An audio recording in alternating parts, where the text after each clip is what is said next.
제임스 베커라는 영향력 있는 이 시대의 신학자가 쓴 하나님을 아는 지식, Knowing God이라는 아주 중요한 책이 있습니다.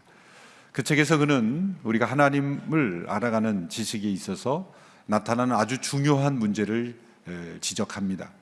그것은 우리가 하나님을 많이 안다고 하는데 하나님에 관하여 많은 것을 알고 있으면서 그러나 정작 하나님을 모를 수 있다는 모순을 지적합니다. 하나님에 관한 많은 정보를 아는 것이 곧 하나님을 아는 것은 아니다. 하나님과의 친밀한 지식, 하나님과의 친밀한 진정한 경험을 통해서 아는 지식은 다른 것이다 라는 것이죠. 우리는 하나님을 알고 있습니까? 아니면 하나님에 대해서 알고 있습니까? 하나님을 아는 이 지식에 대해서는 두 가지 중요한 전제가 있습니다.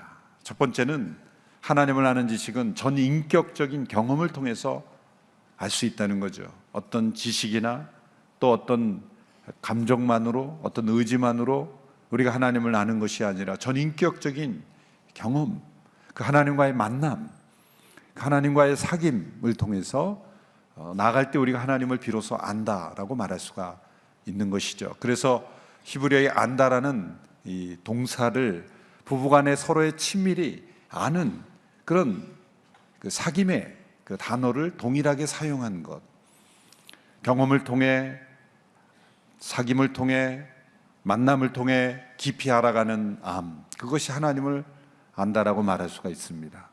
두 번째는 하나님을 아는 지식은 언제나 하나님께서 주도적으로 우리에게 알려주셔야만 한다는 것이죠.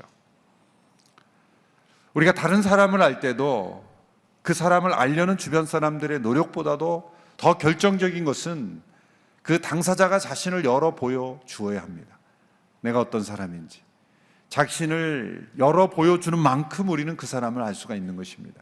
하물며 하나님께서 자신을 열어 보여주시지 않으면 우리가 어찌 하나님을 알 수 있겠습니까? 절대 우리가 하나님을 친구 삼을 수 없습니다. 하나님께서 우리를 친구 삼아 주시고 하나님께서 당신을 우리에게 알려주실 때만 우리는 하나님을 알 수가 있다는 거죠. 그러므로 우리 일평생의 기도 제목은 하나님을 저에게 알려주십시오. 보여주십시오. 깨닫게 해주십시오. 체험케 해주십시오. 이렇게 기도해야 하는 것입니다. 우리 인생에서 당하는 고난, 우리가 이해할 수 없는 그러한 상황과 시련은 대부분 그 목적이 하나님께서 주도권을 가지시고 하나님을 우리에게 알려주시기 위해서 허락해 주시는 것입니다. 우리는 고난을 통해서 하나님께서 어떤 분인지를 알게 됩니다. 하나님께서 주도권을 가지시고 하나님을 우리에게 알려주시는 그러한 경험을 하게 되는 것이죠. 그래서 이해할 수 없는 상황이 막 벌어지면 이런 생각을 먼저 우리가 해야 합니다. 하나님께서 자신을 알려주시기 위하시는구나. 그런 믿음의 시각을 가지고 바라볼 때는 하나님께서 행하시는 일들이 보여지게 됩니다. 우리의 영의 눈이 띄어지게 되는 것이죠. 하나님의 부르심을 받은 모세와 아론이 바로에게로 갔습니다. 하나님의 뜻을 전달했습니다.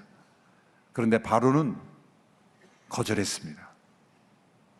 내가 여호와가 누구인지를 알고 이 백성을 보낸단 말인가? 바로는 거절했습니다. 거절할 뿐만 아니라 그 백성들을 더 심하게 학대하기 시작했습니다. 바로는 거절할 뿐만 아니라 그 신하들을 불러서 이렇게 명령합니다.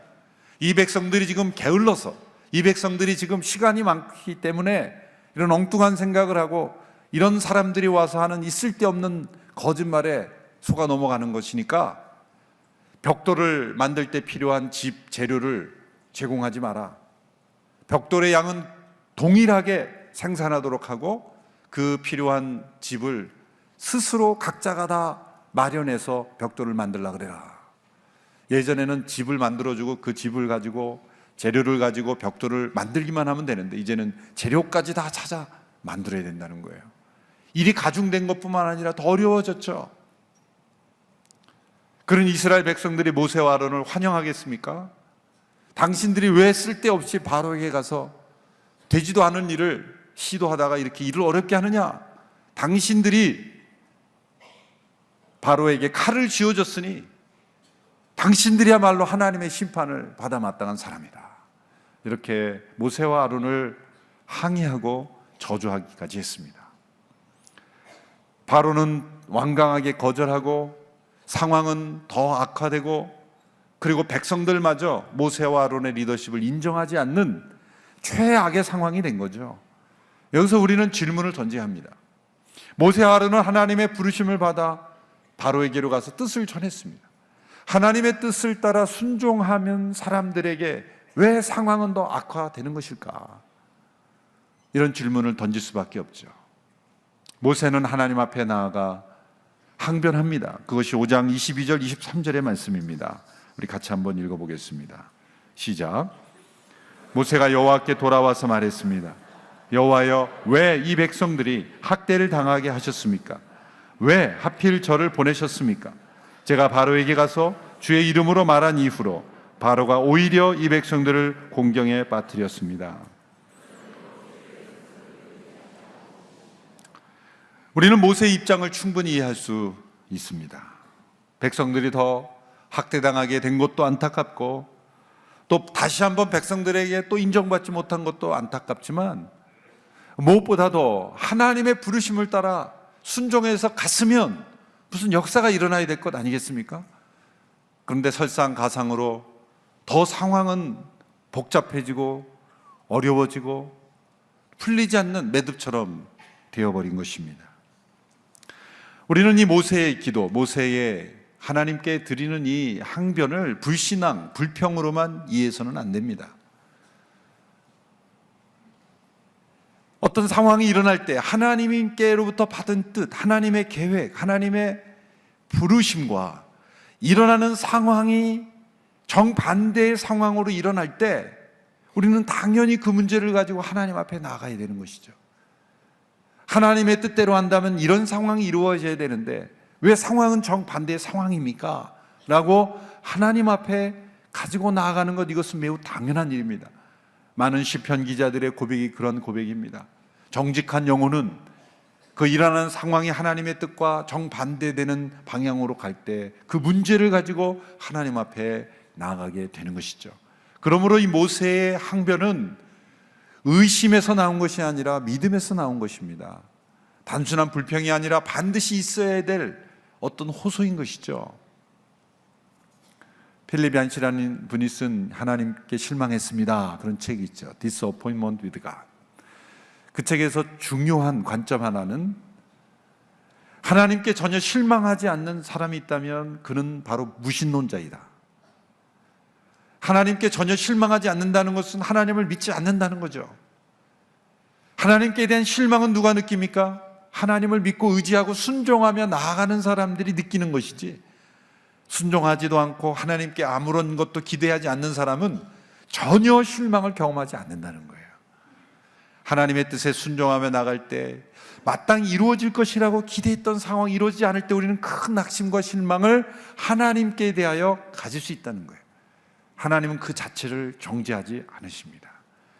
우리가 때로 일어난 일들 통해 하나님께 실망을 가진 영혼이 있다면 수많은 시편 기자처럼 우리가 그대로 그 마음을 가지고 하나님 앞에 나아가 아뢰는 그런 모습이 있어야 하는 것이죠. 모세의 실망과 절망을 하나님께서는 어떻게 보십니까? 이 더 악화된 상황을 통해서 하나님께서 의도하신 것은 어떤 것일까? 첫째로 하나님은 이 모세를 준비시키는 거예요. 하나님의 사람을 준비시키는 일을 위해서 상황을 더 어렵게 하셨다고 볼 수 있습니다. 모세가 이렇게 하나님 앞에, 하나님 어찌하여 이런 일이 있을 수 있습니까? 왜 하필 저를 보내셨습니까? 상황은 더 어려워지지 않았습니까? 그렇게 하나님 앞에 더 가까이 가지고 나왔을 때 하나님은 이 더 악화된 상황을 통해서 바로 그 모습, 모세가 이렇게 하나님 앞에 이 문제를 가지고 나와서 씨름하는 그 자체를 기대하신 거라는 거죠. 하나님께서는 하나님의 사람 모세를 더 깊이, 그가 하나님을 더 알게 되기를 원했습니다. 더 깊이 하나님을 의뢰하기를 기대하셨다는 거예요. 그러기 위해서는 상황이 쉽게 풀려서는 안 됩니다. 우리가 기도를 배울 때는 상황이 뜻대로 되지 않을 때입니다. 더 상황이 악화될 때, 처음에 내가 순종하며 나갔을 때 모든 것이 풀리지 않고 더 상황이 꼬여가고 매듭이 더 깊어지고 더 상황이 악화될 것 같을 때 우리의 기도는 더 깊어질 수 있다는 거예요. 성경에 나오는 수많은 믿음의 영웅들은 더 상황이 악화될 때 그들은 더 큰 하나님을 경험했어요. 더 큰 하나님을 알게 됐습니다. 앞으로 모세는 얼마나 많은 시련을 겪어야 합니까? 우리는 성경을 몇 장만 들춰봐도 이후로 일어날 일들을 잘 알지 않습니까? 그러나 모세가 그러한 일들을 다 알고 기대하고 순종했겠습니까? 그저 하나님 말씀하신 대로 모세에게 가서 그 부르신 대로 가서 전하고 백성들을 이끌고 나오면 끝이라고 생각하지 않겠어요? 40년을 더 광야에서 보내야 된다는 것을 하나님께서 다 말씀해 주셨다면 모세가 순종 안 했을 거예요, 아마. 그렇지 않습니까? 너 앞으로 40년 동안 광야를 헤매게 될 거야, 각오해. 그랬으면 하나님 노 땡큐 그리고 도망갔을 거예요. 하나님께서 그 앞에 일어날 모든 일을 모세에게 말씀해 주지 않았기 때문에 모세는 어쩌면 단순하게 생각했을지 몰라요. 앞으로 그가 받을 도전과 위험과 어떤 많은 위기들을 그가 극복해 가려면 그의 기도가 깊어져야 되는 것입니다. 그러므로 바로가 거절하고 상황이 더 악화됐을 때 하나님 앞에 이렇게 22절 23절처럼 하나님 어찌하여 이런 일이 일어났습니까? 왜 이렇습니까? 라고 그렇게 하나님 앞에 나와 씨름하고 그렇게 호소하는 그 자체가 필요한 거예요. 그 자체가 가장 중요한 하나님의 준비인 것입니다. 하나님은 이 더 악화된 상황을 통해서 하나님의 사람을 준비하셨다는 거예요. 더 깊이 하나님을 아는 사람으로 만드시기 원하셨다는 거예요. 두 번째로 하나님은 이렇게 더 악화된 상황을 통해서 하나님의 능력을 보여주시기를 원하십니다. 6장 1절의 말씀을 함께 보겠습니다. 시작. 그러자 여호와께서 모세에게 말씀하셨습니다. 이제 내가 바로에게 어떻게 할지 보여주도록 하겠다. 내 강한 손으로 인해 그가 어쩔 수 없이 그들을 보내줄 것이다.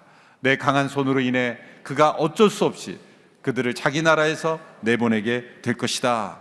반복되는 단어 내 강한 손으로, 또 반복되는 단어 어쩔 수 없이, 라는 두 단어가 반복됩니다. 하나님의 강한 손이 얼마나 능력 있으신지를 보여주시기 위해서는 더 악한 상황이 되어야 되는 거예요. 여러분, 이렇게 생각해 볼 수 있죠. 모세가 바로에게 가자마자 바로가 너무 아주 신사적으로 그런가? 그렇게 하시오. 그렇게 바로 백성들을 내보내 주었더라면 어떤 일이 일어났을까요? 이렇게 바로가 마음을 완악하게 하지 않고 순순히 쉽게 그 바로가 백성들을 풀어주었더라면 어떤 일이 일어났겠습니까? 세 가지 변화가 일어날 겁니다. 첫째로 백성들은 아무런 갈등이나 고통 없이 그저 해방되었기 때문에 감격이 없습니다. 어떤 하나님이 행하셨다는 감격도 없어요. 어느 날 갑자기 우리가 원하지도 않았는데 모세라는 사람이 와서 바로와 이 타협을 보고 우리가 나왔기 때문에 그들이 앞으로 당할 어떤 위기, 어떤 시련, 광야의 여정에서 살아계신 하나님의 도우심을 의지하고 나아가는 그런 믿음이나 기대도 없이 어쩌면 광야를 가자마자 우리 다시 돌아가자고 돌아갔을지도 모른다는 거예요. 이것이 정말 하나님이 행하신 일이다, 우리 민족을 건져내신 일이라는 어떠한 체험이 없이는 그 광야를 지나 가나안 땅으로 가서 그 땅을 정복할 수가 없는 거죠. 하나님 체험이 필요한 겁니다. 또 바로가 순순히 내어주면 바로가 위대해지는 거죠. 바로가 우리가 몰랐지만 정말 훌륭한 왕이네. 바로를 찬양하는 겁니다. 우리 바로의 은혜를 잊지 말아야 되겠다. 바로가 갑자기 위대한 신이 되는 거예요. 또 모세도 위대해집니다. 이 백성을 한 번의 만남으로 바로를 설득하다니, 우리가 몰라봤지만 저 모세는 위대한 사람이구나, 그렇게 모세를 신처럼 추앙하고 숭배했을지도 모릅니다. 그러니까 바로가 순순히 내어주면 바로가 위대해지고 모세가 위대해지고 백성들은 하나님을 바라보지 않게 되는 거예요. 그러므로 당연히 이것은 바로가 완악하게 거절하고 또 거절하고 거절해야 되는 거예요. 상황이 더 악화되고 악화될수록 하나님의 강한 손이라는 체험을 하게 되는 거예요. 그러기 위해서는 바로는 어쩔 수 없이 보내줘야 되는 거예요. 어쩔 수 없이 보내주는 것이 다 백성들이 알아야 돼요. 이거는 바로가 원해서 보내주는 것이 아니구나, 이건 바로는 어쩔 수 없이 보내는 거구나, 또 모세가 위대해서 이게 해방된 것이 아니구나, 모세가 위대하지도 않고 바로가 원하는 것도 아니고, 그리고 그 모든 것 위에 하나님의 강한 손이 살아계시는구나 라는 것을 체험해야 되는 겁니다. 여러분, 경제가 더 악화됩니까? 그럴수록 우리는 하나님을 바라보게 되는 거예요. 아담 스미스라는 분이 invisible hand, 보이지 않는 손이라는 걸 말했죠. 저는 그분이 어떤 의미로 그 단어를 썼는지 모르겠지만 저는 하나님의 손을 의식하지 않았나 생각해요.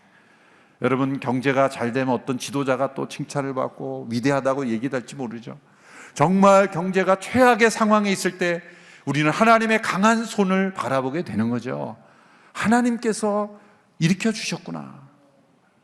한강의 기적이라고 불리는 이 나라가 이루어진 게 된 거 왜 기적이라고 부릅니까?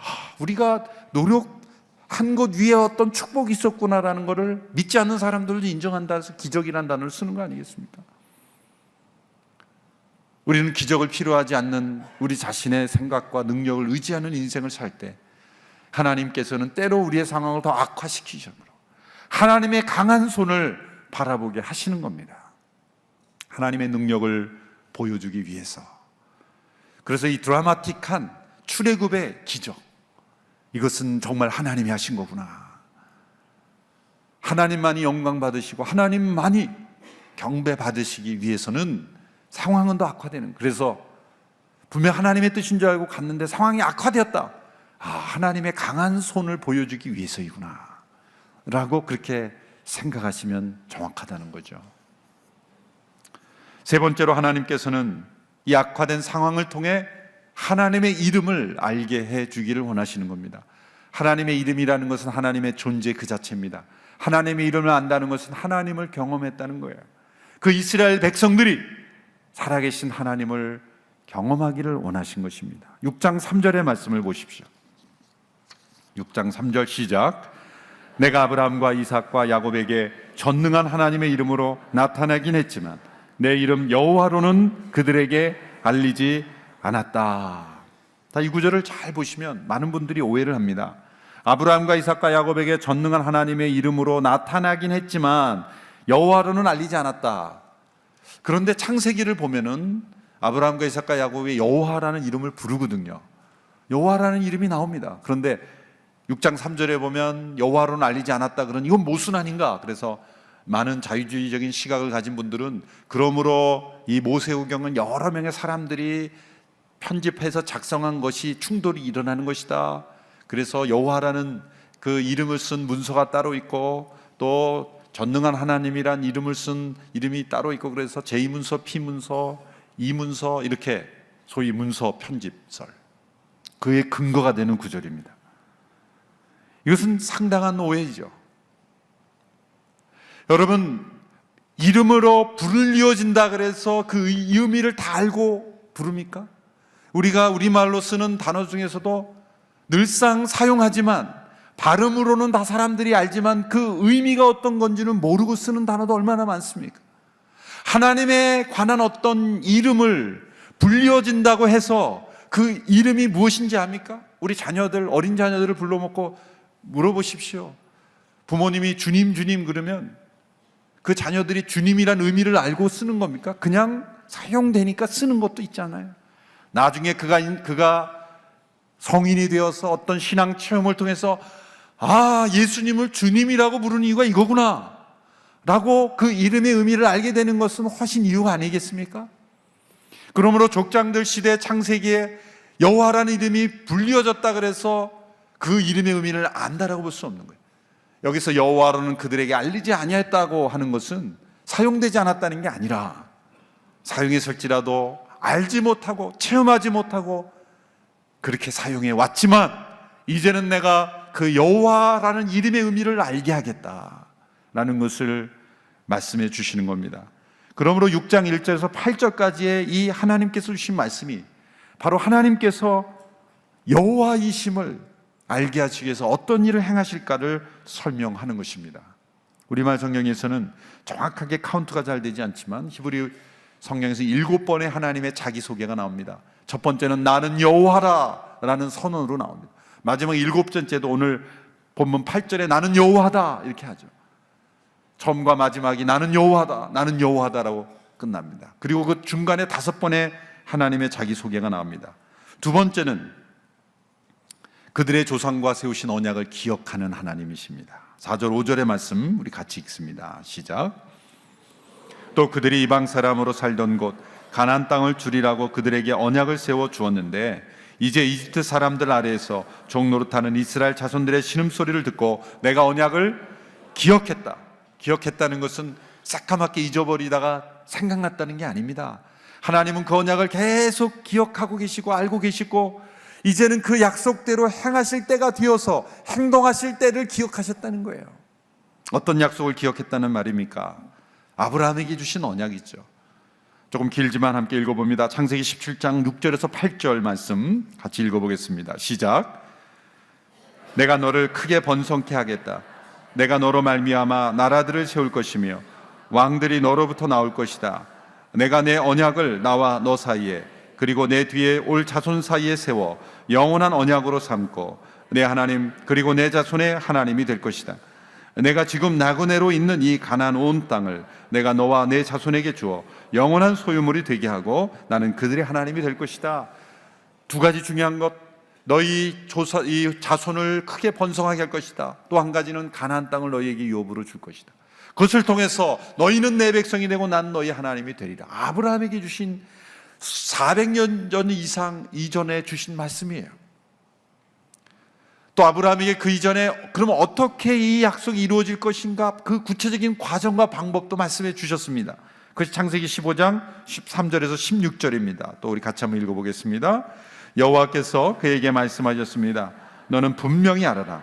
내 자손이 다른 나라에서 나그네가 돼 그들을 섬길 것이며 400년 동안 그들은 내 자손을 괴롭힐 것이다. 그러나 내가 내 자손들이 섬기던 그 민족을 반드시 심판할 것이며 그 후 내 자손은 많은 재산을 갖고 나올 것이다. 그러나 너는 복된 노년을 보내다가 평안 속의 땅에 묻혀 내 조상에게로 돌아갈 것이다. 내 자손은 4대 만에 여기로 돌아올 것이다. 이는 아모리 족속의 죄악이 아직 가득 차지 않았기 때문이다. 이 말씀을 언제 하셨다고요? 모세 시대 이전에 4대 이전에 400년 이전에 아브라함에게 이미 창세기 15장에서 말씀하신 거예요. 미리 예언해 주신 거죠. 많은 족속을 이루게 하고 가나안 땅을 주는 그 과정에서 일어날 일을 400년 동안 너희들은 이방 땅에서 종살이를 하며 괴롭힘을 당할 것이며 그러나 4대 만에 이 땅으로 다시 돌아오게 될 것이고 나는 그 땅을 심판하게 될 것이다. 그러나 왜 4대 만에 돌아옵니까? 그 땅의 죄악이 아직 관영하지 않았기 때문이고 그리고 너희 자손이 많아져야 할 것이기 때문이다. 이 시나리오를 하나님 다 주셨어요. 그런데 그 백성들이 아브라함에게 주셨던 약속을 아브라함이 누군가에겐 전달했겠지만 그 이삭 야곱이 그 언약을 그대로 후손들에게 전달했겠냐? 전달했어도 잊어버리는 거예요. 애굽에서 400년 동안이 지나는 동안 하나님의 언약은 다 잊어버릴지 모릅니다. 그러나 모세에게 하나님께서 다시 말씀하시는 거예요. 내가 너희 조상 아브라함과 이삭 야곱에게 준 언약을 기억하노라. 언약을 세우시고 기억하시는 하나님이 여호와신 거예요. 그 언약대로 이제 세 번째 6절에서 어떻게 합니까? 쭉 뻗은 팔과 큰 심판으로 이스라엘을 속박에서 건져주신다. 6절에서 말씀하셨죠. 그러므로 이스라엘 자손들에게 말하여라. 나는 여호와다. 내가 너희를 이집트의 앞제에서 꺼내주고 큰 속박에서 건져줄 것이다. 내가 쭉 뻗은 팔과 큰 심판으로 너희를 구원해 줄 것이다. 하나님의 그 언약의 내용은 구원을 통해 이루어지는 언약이에요. 그 백성에게 약속을 주시고 그 약속을 기억하시고 그 약속대로 구원하시는 하나님이 여호와시라는 거예요. 또 네 번째 7절에 이렇게 되어 있습니다. 7절 말씀 중요합니다. 같이 읽겠습니다. 시작. 내가 너희를 내 백성으로 삼고 나는 너희의 하나님이 될 것이다. 그러면 내가 너희를 이집트 사람들의 앞제에서 꺼내준 너희 하나님 여호와인 줄 너희가 알게 될 것이다. 네 번째, 다섯 번째가 7절에 나와요. 내가 너희를 내 백성으로 삼을 것이다. 반복되는 거죠. 모든 사람들이 하나님께 속한 사람들입니다. 그러나 모든 사람들이 하나님의 다스림을 받는 하나님의 백성은 아닙니다. 하나님께서 왜 한 백성을 택하시고 약속을 주시고 기억하시고 그리고 구원이라는 과정을 통해서 이런 일을 행하십니까? 왜 역사 속에서? 하나님의 백성을 삼기 위해서입니다.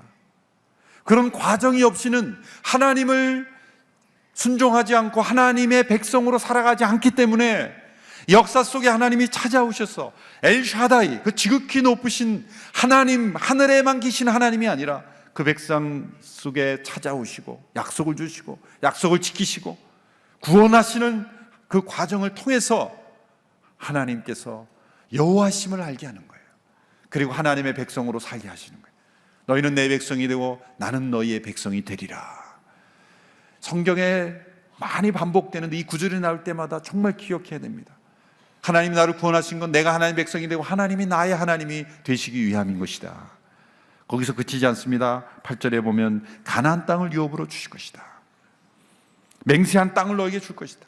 애굽으로부터 나오는 것이 자체가 목적이 아니라 가나안 땅을 유업으로 주시는 거예요.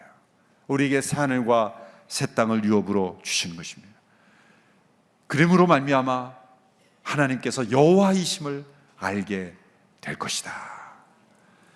여러분, 예수 그리스도의 십자가의 구원을 통해 이 출애굽의 기적은 우리에게 십자가를 통한 영적 출애굽을 미리 보여주는 거죠. 십자가를 경험한 사람은 하나님이 어떤 하나님을 알게 됩니까? 여호와이심을 알게 하는 거예요. 여호와라는 것은 이 영어로는 로드, 주님으로 번역을 해요. 예수님이 바로 주님이신 거예요. 우리를 십자가로 죄악 가운데 건져내심으로, 그의 강한 손으로 건져내심으로 우리가 출애굽을 경험한 모든 사람들은 하나님은 여호와이심을 고백하는 거예요. 이제는 머릿속에 맴도는 지식이 아니라 내 가슴으로, 우리의 온 인격으로 하나님을 체험해요. 예수님이 나의 주님이십니다. 그렇게 고백하며 알게 되므로 하나님이 나의 하나님이요 내가 하나님의 백성이라고 고백하는 인생이 되는 것입니다. 이것이 출애굽의 사건을 역사 속에 행하신 목적입니다. 이것이 예수 그리스도의 십자가로 우리를 구속하신 이유인 것입니다. 우리를 하나님의 백성 되게 하시려고, 하나님이 여호와심을 알게 하시려고, 이것이 출애굽의 목적입니다. 우리 모두가 하나님의 여호와이심을 고백하며 깨닫고 체험하고 하나님의 백성으로 살아가는 우리 모두가 되기를 축원합니다.